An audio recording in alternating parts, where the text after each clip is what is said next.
The stranger entered my wedding seconds before I was supposed to say I do. She did not scream. She did not rush toward the altar. She simply stood at the back of the chapel holding an old photograph against her chest. Then she looked directly at my father and said, "Before your daughter marries that man, she needs to know that I was your first wife." Every sound inside the chapel disappeared. My name is Claire Morgan. I was 28 years old, standing beside the man I believed I would spend the rest of my life with. My fiancé, Lucas Bennett, was 30. We had been together for almost 4 years. That morning, everything had felt perfect. The flowers were arranged exactly as my late mother and I had planned before cancer took her 6 years earlier. My father, Thomas Morgan, had walked me down the aisle. He had kissed my cheek and whispered, "Your mother would be so proud." Now he was staring at the stranger as if someone had opened a grave and allowed the past to walk inside. My father was 53 years old, with silver beginning to show in his dark hair. He was usually calm, even during emergencies. But the moment he saw that woman, all the color left his face. "No," he whispered. The woman took one step forward. Her name, she told us, was Evelyn Hart. She looked about my father's age. She wore a dark green coat despite the warm June weather, and tears ran silently down her face. "I'm sorry, Claire," she said. "I tried to reach you before today." "How do you know my name?" I asked. She glanced at the wedding program in one of the guests' hands. Then she looked at Lucas. "And I know his name too." Lucas moved closer to me. "If you have a problem with Mr. Morgan," he said, "this isn't the place." "My problem isn't only with Thomas." My father stood up so quickly that his chair fell backward. "You need to leave, Evelyn." The sound of her name coming from his mouth confirmed everything. He knew her. My Aunt Rachel covered her mouth. She was my father's younger sister, and even she looked completely confused. "Thomas," she whispered. "Who is she?" My father ignored her. He walked toward Evelyn, but she raised the photograph. It showed 2 young people standing outside a county courthouse. The young woman wore a pale blue dress and held a small bouquet of wildflowers. Beside her stood a young man in a gray suit. The man was unmistakably my father. He looked no older than 22. On the back of the photograph, someone had written, "Thomas and Evelyn Morgan, June 18, 1994. My father closed his eyes. The guests began whispering. I could feel people looking at me, waiting for a reaction. "Is that real?" I asked. My father looked at me. "Yes." The single word felt like a crack running through the entire chapel. "You were married before Mom?" "For less than 2 months," he said. "It was legally annulled. I was 22 and Evelyn was 20. My father opposed the marriage. Everything ended before I met your mother." "Why didn't you ever tell me?" His mouth opened, but no answer came. Evelyn lowered the photograph. "Because his father made sure I disappeared." "That is not what happened," my father said. "It is exactly what happened. You signed the annulment because your father told me you wanted it." My father stared at her. "He told me the same thing about you." The anger disappeared from Evelyn's face. For several seconds, they looked at each other like 2 people realizing they had spent 32 years believing the same lie. My father shook his head. "You left town. My father said you took $10,000 and moved to California." "I never received any money." "I wrote to you." "I never received your letters." "I went to your apartment. It was empty." "My mother moved me after your father threatened us." The minister quietly closed the chapel doors. My wedding planner asked the guests to remain seated. I should have been furious that this woman had interrupted my wedding. Instead, I felt afraid. There was something Evelyn had not told us yet. If she had only come to reveal an old marriage, she could have waited until after the ceremony. "Why did you say I couldn't marry Lucas?" I asked. Evelyn's attention moved to him. Lucas stared back at her. His expression slowly changed. "Do I know you?" he asked. "No," she said. "But 6 months ago, we matched on a DNA website." Lucas stopped breathing for a moment. I remembered him telling me about the match. Lucas had been adopted as a newborn. His adoptive parents had given him a wonderful childhood, and he considered them his real parents. 18 months earlier, he had taken a DNA test to learn about his medical history. 6 months ago, the website had connected him to a woman identified as a parent-level match. He had exchanged a few messages with her, but had not been ready to meet. He had never told me her name. Now he whispered it. Evelyn Hart. She nodded. You told me you weren't sure you wanted contact, Evelyn said. I respected that. I didn't know you were connected to Thomas until 2 days ago. How did you find out? You sent me the link to the wedding livestream. You said I could watch if I wanted. Lucas's face went pale. I saw Claire's last name, Evelyn continued. Then I saw the photograph of her father on the wedding page. She pointed at my father. I recognized him immediately. My father looked from Evelyn to Lucas. There was fear in his eyes now. You're saying Lucas is your son? Yes. That doesn't mean I'm his father. Evelyn removed a yellow document from an envelope. It was an old maternity clinic record. The mother was listed as Evelyn Hart. The child was a healthy baby boy, born on March 11, 1995. Under the father's information were 2 handwritten words, Thomas Morgan. My father gripped the back of a chair. No, he whispered. You were pregnant? I found out 3 weeks after our marriage was annulled. Why didn't you tell me? I tried. Her voice broke. Your father told me you had left the country and wanted nothing to do with me. Then, after I gave birth, they told me our baby had died. Lucas stared at her. But I didn't die. No, Evelyn said. You were secretly placed for adoption. Lucas looked at my father. I looked at Lucas. Suddenly, I understood why Evelyn had driven through the night to interrupt our wedding. She believed my fiancé might be my father's son, which meant Lucas might be my half-brother. My wedding stopped immediately. The guests were moved into the reception hall, while my father, Lucas, Evelyn, and I entered a private room behind the chapel. Lucas's adoptive parents, David and Susan Bennett, came with us. They had always been honest with Lucas about his adoption, but they had never known the names of his biological parents. Susan sat beside him and held his hand. You are still our son, she told him. Nothing can change that. Lucas nodded, but he looked as though the floor had disappeared beneath him. My wedding dress suddenly felt too tight. I stood near the window, trying to breathe. My father remained by the door. He kept staring at Evelyn's maternity record. The date is possible, he admitted, but a handwritten name isn't proof. I know, Evelyn said. That's why I'm not asking anyone to believe me without a DNA test. She explained what had happened after the annulment.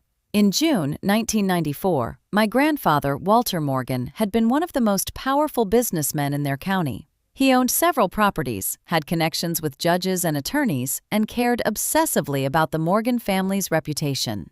He believed Evelyn was unsuitable for his son because she came from a working-class family. When my father and Evelyn married secretly, Walter became furious. He met them separately. He told my father that Evelyn regretted the marriage and wanted an annulment. Then he told Evelyn that my father was ashamed of her and wanted the same thing. Both of them signed the necessary documents. The annulment became legally final in August 1994. That meant my father's later marriage to my mother had been completely legal, but the annulment had been obtained through lies. A few weeks later, Evelyn discovered she was pregnant. She went to the Morgan family home, hoping to speak to my father. Walter met her at the gate. He told her that Thomas had moved overseas and threatened to destroy her mother's small business if Evelyn continued searching for him. Evelyn wrote 3 letters to my father. Walter intercepted all of them. Meanwhile, my father wrote letters to Evelyn's apartment. Evelyn's frightened mother returned them unopened and moved her daughter to another town. Neither Thomas nor Evelyn knew what the other had done. In March 1995, Evelyn went into labor at St. Catherine's Maternity Clinic. When she woke up after a difficult delivery, she was told her baby boy had died from complications. There was no funeral, no death certificate. Her mother told her the clinic had handled everything. Evelyn had been young, medicated, and emotionally destroyed. She believed the people around her. Why did your mother help them? Lucas asked. Because Walter threatened her, Evelyn answered, and because he paid the debts on her business. She convinced herself the adoption would give you a better life. Did she ever tell you? Not while she was alive. 2 years earlier, after her mother died, Evelyn found a letter hidden inside a locked desk. In it, her mother confessed. The baby had survived. Walter had arranged a private adoption through the clinic. Evelyn's mother had signed surrender documents while Evelyn was still recovering from medication. I spent the next year searching, Evelyn said. Most of the records were sealed. Then I took the DNA test. 6 months later, she matched with Lucas. Lucas stared at her. Why didn't you tell me all of this when we first matched? Because I had no idea whether you knew you were adopted. I didn't want my first message to be a story about kidnapping, lies, and a dead baby who wasn't dead. You could have told me before the wedding. I only learned who Claire's father was 2 days ago. I called you 7 times. Lucas checked his phone. It had been switched off since the rehearsal dinner. He had wanted 1 day without distractions. There were 7 missed calls and 3 emails from Evelyn. The subject of the final email read, "Please do not marry Claire until we speak." Lucas lowered the phone. I didn't see them. I drove 8 hours, Evelyn said. I arrived as quickly as I could. My father finally sat down. If Lucas is my son, then Claire and Lucas shared the same biological father. Nobody answered. There was nothing to say. The wedding was canceled while we waited for proper testing. We did not rely on a home DNA kit.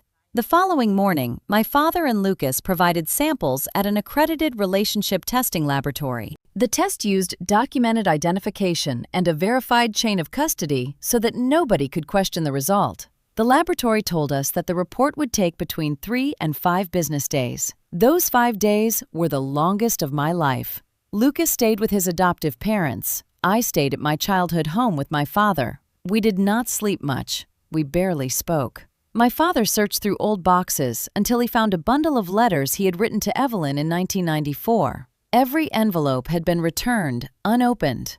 On the 5th afternoon, the laboratory report arrived. My father called everyone to the house. Lucas sat beside Susan and David. Evelyn sat alone at the opposite end of the table. I opened the report because neither Lucas nor my father could bring themselves to do it. The conclusion was written in cold, clinical language. The tested man, Thomas Morgan, could not be excluded as the biological father of Lucas Bennett. The probability of paternity was greater than 99.99%. Lucas was my father's son. He was my half-brother. The man I had nearly married was my brother.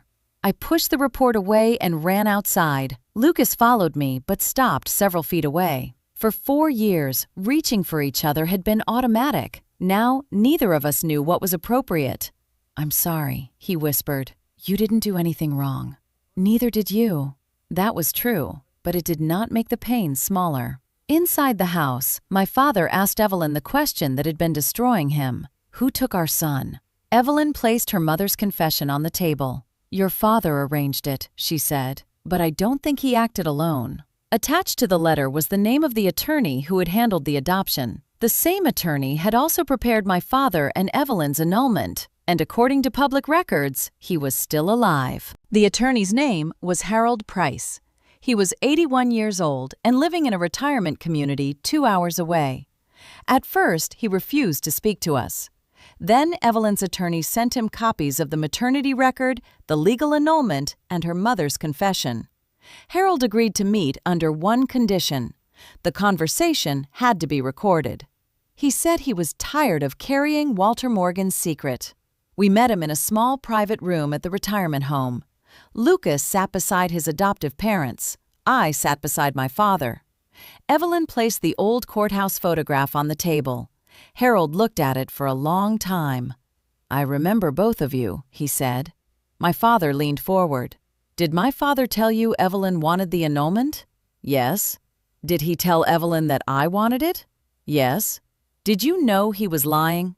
Harold's eyes lowered. "I suspected it." My father's voice hardened. "That isn't an answer." "Yes," Harold admitted. "I knew." Evelyn closed her eyes. Harold explained that Walter had paid him to complete the annulment quickly. Because both Thomas and Evelyn had signed voluntarily, the annulment itself was legally valid. But each signature had been obtained through deliberate deception. Several months later, Walter contacted Harold again. This time, he wanted help arranging a private adoption. He said the mother was unable to care for the child, Harold told us. He claimed she had agreed. "She never agreed," Lucas said. "I know that now." "You knew it then," Evelyn replied. Harold did not defend himself. The clinic had given Evelyn heavy medication after delivery. Her mother signed several papers believing Walter would ruin her family if she refused. Harold prepared the adoption file and removed Thomas's full name from the official copy. Only the clinic's original maternity ledger contained it. Lucas was placed with David and Susan Bennett, who had no idea anything illegal had happened. They believed the adoption agency had received proper consent. Susan began crying.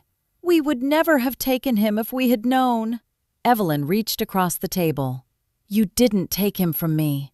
You raised him when I couldn't. Walter is responsible." Harold then revealed something none of us expected. When Lucas was 10 years old, he developed a minor heart condition. Susan had written to the adoption agency requesting medical information from his biological family. The agency forwarded the request to Harold. Harold contacted Walter Morgan. Walter instructed him to respond that both biological parents were deceased. My father stood up. "You could have found me." "Yes. You could have told me I had a son." "Yes. Why didn't you?" Harold looked at him. "Because your father controlled my career, and I chose my career." My father walked out before he did something he would regret. Harold gave Evelyn's attorney permission to retrieve a sealed box he had stored at his former law firm. Inside were copies of every document Walter had ordered him to hide. There were Evelyn's 3 unopened letters to my father. There was Susan Bennett's request for medical information. There was a copy of the false response claiming the biological parents were dead. And there was a handwritten note from Walter. It read, "Thomas must never learn about the child. Once he marries someone suitable and has another family, the problem will disappear." I was that other family. I was the child my grandfather considered acceptable. Lucas was the problem he believed he had erased. My father read the note once. Then he folded it carefully and placed it back inside the box. "My father has been dead for 7 years," he said. "I spent my whole life mourning a man I never truly knew." The documents were turned over to the authorities. Because Walter was dead and the clinic had closed, there would be no trial against him. Harold could still face legal consequences for falsifying records and concealing the truth. But none of that could return the 30 years Lucas and my father had lost. It could not give Evelyn back the newborn she had been told was dead. And it could not restore the future Lucas and I had planned. A week later, Lucas and I met at the empty reception hall to collect our belongings. The flowers had been removed. The cake had been thrown away. Our unopened gifts were stacked against the wall. Lucas took his wedding ring from his pocket and placed it inside its box. "I don't know how to say goodbye to you," he said. I began crying. "I don't want you completely gone." "Neither do I. But we can't pretend this didn't change everything." We agreed not to contact each other for several months. We needed professional counseling. We needed time to separate the love we had believed was romantic from the family connection we had only just discovered. Before Lucas left, he stopped at the door. "Claire?" "Yes?" "You were never a mistake." "Neither were you." He nodded and walked away. That night, my father sat beside me on the front porch. "I should have told you about Evelyn," he said. "Yes." "I was ashamed. Not of her. Of myself. I believed she had left me, and I buried that part of my life." "If you had told me her name, we might have recognized it when Lucas received the DNA match." "I know." For the first time, he did not blame his father for everything. Walter had created the lie, but my father's silence had allowed part of it to survive. "I can't change what happened," he said, "but I won't hide anything from you again." Then he showed me one final document from Harold's box. It was a photograph taken at St. Catherine's Clinic. Evelyn was asleep in a hospital bed. A nurse stood nearby, holding a newborn baby. On the back, Walter had written, "The boy leaves tomorrow." Below that sentence was the nurse's name, Margaret Lane. According to the clinic's former employment records, Margaret was still alive. Margaret Lane was 84 years old. She lived with her daughter in a small house outside the city. When we contacted her, she remembered Evelyn immediately. She agreed to meet because, in her words, she had been waiting 30 years for someone to ask. Margaret told us that Evelyn had nearly died during childbirth. The baby, however, had been healthy. Walter arrived at the clinic the following morning with Harold Price and an adoption representative. Margaret had questioned why Evelyn was not being allowed to see her child. The clinic director warned her that she would lose her nursing license if she interfered. Before Lucas was taken away, Margaret secretly photographed him beside Evelyn. "She never held him?" my father asked. "Not while she was conscious," Margaret answered. Evelyn covered her mouth and began to cry. Margaret reached for her hand. "You held him before the medication took effect," she said. "You kissed his forehead. You told him his name was Lucas." Lucas stared at her. "My adoptive parents named me Lucas." "No," Susan said softly. "The agency told us that was the name your birth mother had chosen. It was the only information they allowed us to keep." For 30 years, Evelyn had believed she never held her son, but she had, and Lucas had carried the name she gave him throughout his entire life. Margaret had kept the photograph because she feared every record of the birth would be destroyed. She gave the original to Lucas. He looked at the image for a long time. Then, for the first time, he called Evelyn Mom. Not because she was replacing Susan. Susan was the woman who had raised him. Evelyn was the mother who had been robbed of the chance. Lucas now understood that he had room in his life for both of them. Healing did not happen immediately. My father and Lucas began meeting once a week. At first, they spoke about simple things: work, books, and baseball. Lucas continued calling him Thomas. My father never pressured him to use another name. Evelyn and my father also spent time talking about their past. They did not reunite romantically. Too much time had passed, and both of them had lived entire lives since their marriage. My father still loved my mother deeply. Evelyn had built a life of her own. What they wanted was not another marriage. They wanted peace. They exchanged the letters that Walter had hidden from them. In one of my father's letters, written in September 1994, he had said, "If you truly want me gone, I will respect your decision. But if someone is keeping us apart, send me one word and I will come." Evelyn's final letter had contained only one word: come. Neither letter reached its destination, but 32 years later, they finally read them together. Lucas and I spent almost 9 months apart. During that time, I packed away my wedding dress. I returned the gifts. I removed our engagement photographs from the walls. There were days when I grieved him as if he had died. But Lucas was alive, and slowly, with the help of counseling, we began learning how to exist in each other's lives differently. Our first meeting was at a quiet park. We sat on opposite ends of a bench overlooking the lake. For several minutes, neither of us knew what to say. Then Lucas handed me a coffee prepared exactly the way I liked it. I laughed and cried at the same time. "I guess some things don't disappear," he said. "No, they just change." We spoke for 2 hours, not as a former couple trying to recover what had been lost, as a brother and sister trying to build something neither of us had expected. 1 year after the canceled wedding, my family gathered at my father's home. It was not a celebration of what had happened. It was an acknowledgement that we had survived it. David and Susan came. Evelyn came. Aunt Rachel came. Lucas arrived carrying the photograph Margaret had saved from the clinic. My father placed the courthouse wedding photograph beside it. One photograph showed the beginning of Thomas and Evelyn's story. The other showed the son they had been told was gone. For the first time, the photographs were not hidden inside separate boxes. They were displayed together. My father raised his glass. "To the truth," he said, "even when it arrives late."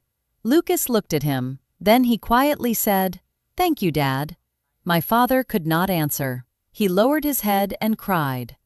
Evelyn reached for one of his hands. I reached for the other. The stranger who entered my wedding had not come to destroy my life. She had come because she knew that allowing the ceremony to continue would repeat the same cruelty that had destroyed hers. She lost her husband because someone concealed the truth. She lost her son because powerful people believed their reputation mattered more than her life. But when she saw that her son was about to marry his own half-sister, she refused to remain silent. My wedding ended before I could say, "I do." For a long time, I believed that was the worst day of my life. Now I understand it differently. It was the day a marriage ended, but it was also the day a mother found her son. A father discovered the child stolen from him. A brother and sister learned the truth before it was too late. And a family built on decades of silence finally stopped keeping secrets.